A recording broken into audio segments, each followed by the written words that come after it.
lokuqala eBhayibhelini kwakuba uKhayini wabulala bani? U-Abeli umfowabo. Ngithi ngiyakhumbula ukuthi kwakwenze njani. Amadodana nomama ngithi lawo ayethulela uNkulunkulu umhlatshelo. U-Abeli wathatha the best of iy'thelo zakhe lokhu ayekutshalile wakuyisa uNkulunkulu. Umfowabo uKhayini wathatha ey'lwaneni zakhe lokhu kwakusele naye kwakuyisa uNkulunkulu.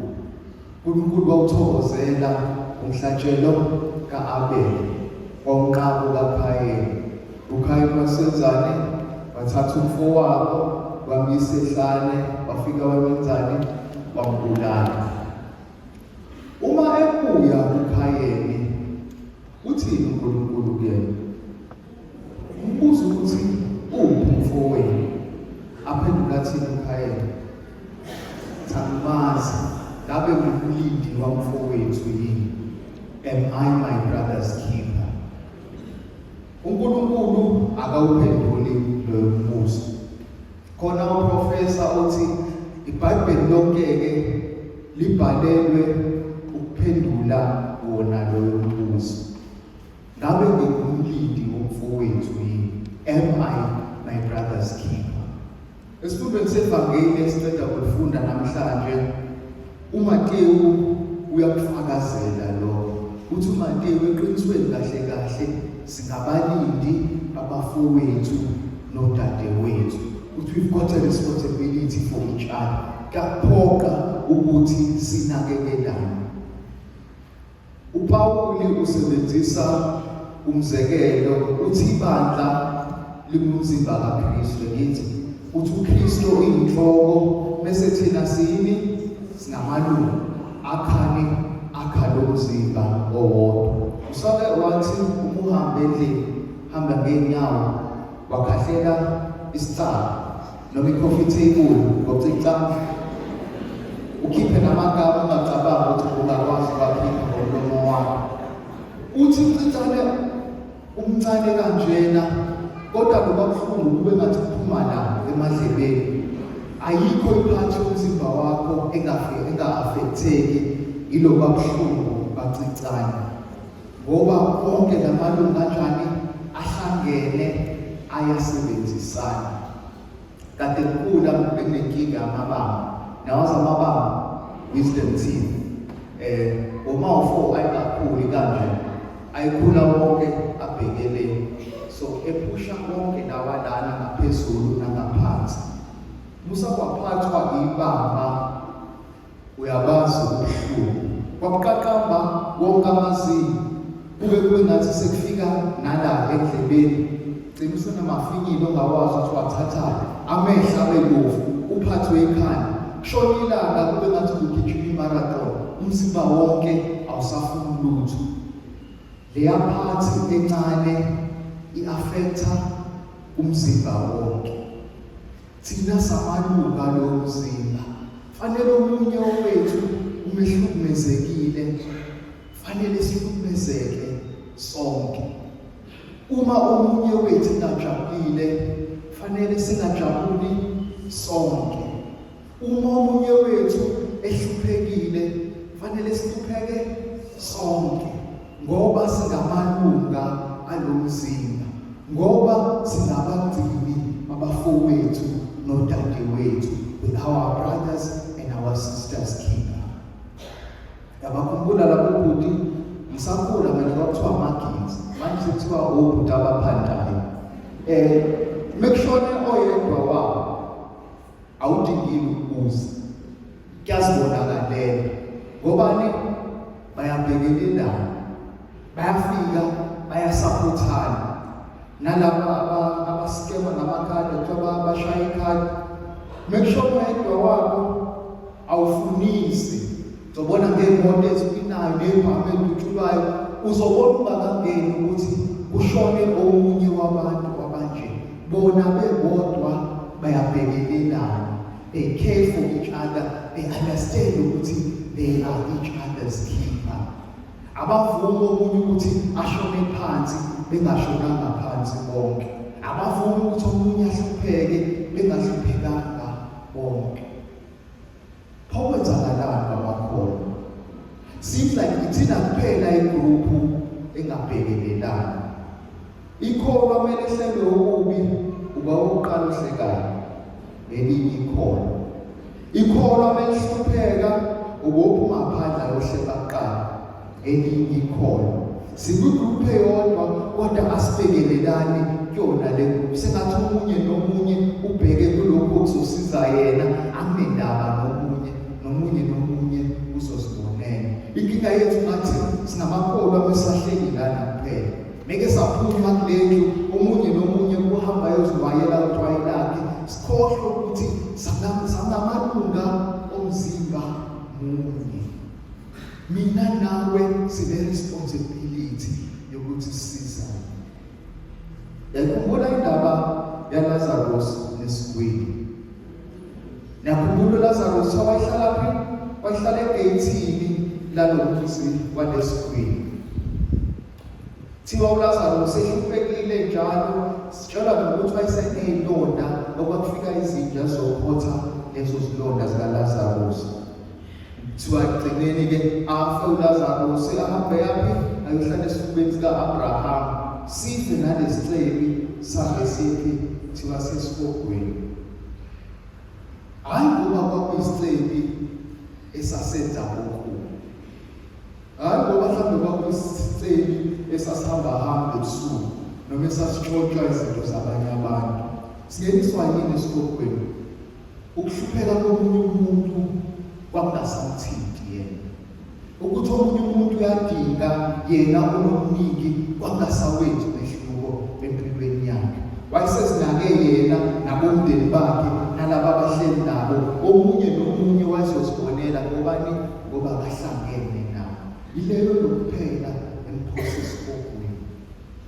Mina nawe sidalelwe ukuthi sisizane. Lolukhona esilanda la, lelivangeli esilanda la, lamasakramenti esiwamukela la siqinisayo, fanele siphume sengale ngaphandle bese siyowaphila khona. Bese siwatshengisa khona ukuthi isho ukuthini ngempela impilo yokuba umKristu.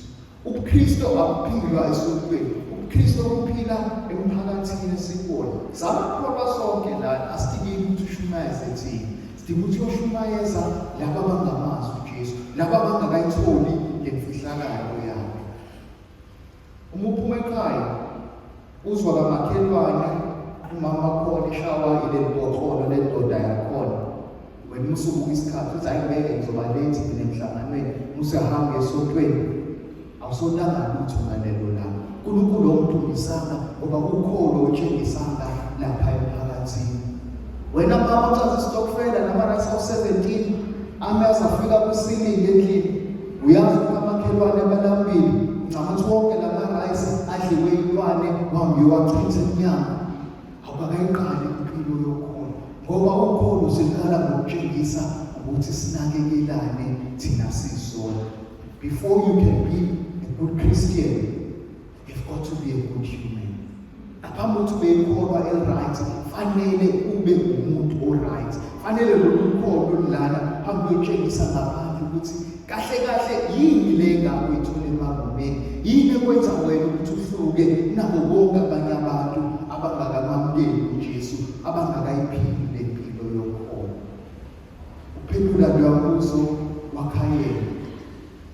Yes, we are our brother's keeper. Yes, we are our sister's keeper. And ngelinye ilanga ikhona into ufuna ukuza kuthina njengoba uKhayela uzwa owamfowabo. Ikholwa alikwazi ukuba ile esithi innocent bystander. Akwazi ukuma eceleni ugoqa izandla uthi amhlangene nalo. Uma khona ocindezelekile, wena wathula umbone ocindezelekile, nawe umcindezele. Ucindezele ngokuthula kwakho. Ngelinye ilanga ngayibona sama social media le ndaba. Indoda thizeni yabazi lokubaba basemaromeni abashade nomama kuvuka ekuseni wonke umuntu uyageza uyagqoka silungisela ukuyaphi esontweni.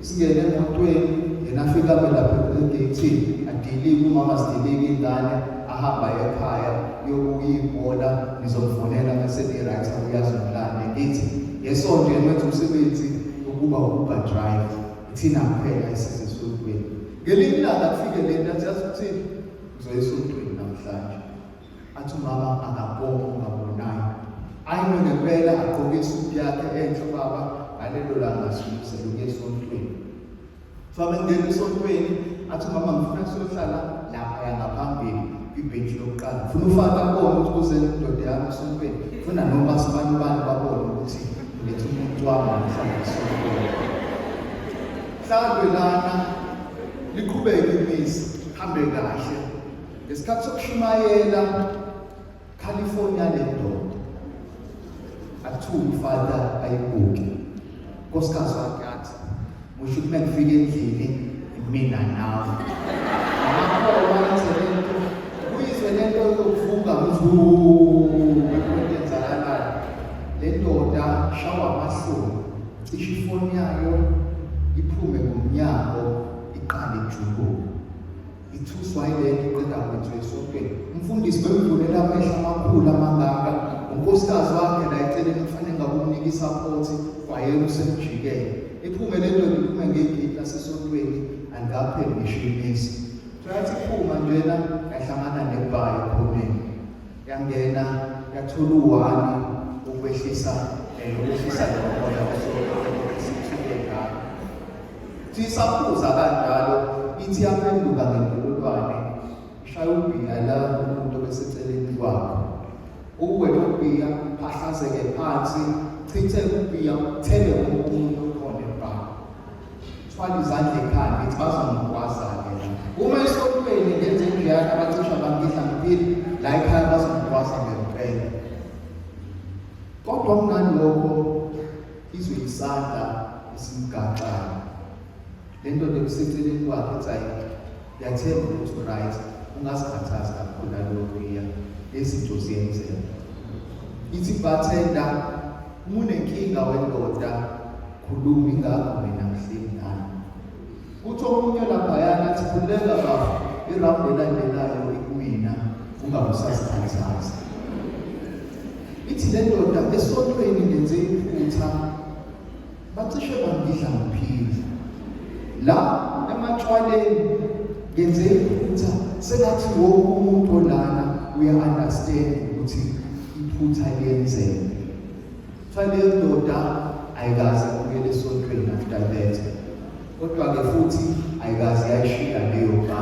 after that esisibaleka khona mhlawumbe bakiso uyabona ukuthi kwenzakalani uma sinikana ithuba uma sikwazi ukuthi kwesinye isikhathi siyanyathelana kodwa siyathelelana ukuthi nomunye nowethu akekho perfect amaphutha ayenzeka kodwa sinikana leyo ndawo yokukhula nokuxolelana ileyo nto manje wasitshela yona ivangeli lanamhlanje ukuthi uma singabonisana mina nawe awulokhuluma emabhasini afo ekuseni woza kumina uthi lokho kwenzile kungilimazile lokho kushilo kumina akuhlalanga kahle uma ngiqhubeka sengiyolanda ababiliki ngithi nami ngingazama ukukhuluma naye kodwa ngathi akamizwa uthi uJesu wedlulela lapho sibikele ibandla sitshela ibandla ukuthi nathi inkinga engibhekana nosibani ngiyazama ukukholwa uyamkhuba endleleni yami yokukholwa thume ngasashintshile lapho zomphathisa okwabezizwe noma umthengisi nakhona ukumphathisa okwabezizwe nomphathisa okumthengisi akusho ukuthi usuyaziphindiselela engithi yakuba ukuthi uMateyu wayomthengisi kodwa kukhona ukuthile uJesu akubona kuyena. All that we need mhlambe is to give each other a second chance. Ukuthi kwesinye isikhathi sithi kulungile sekudlulile akusabalulekile ukuze sikwazi ukuthi siqhubeke silendlela yethu yokukhona. Wasakwazi ukuthi sixolele umuntu nawe uyaqala ukuthi abe comfortable.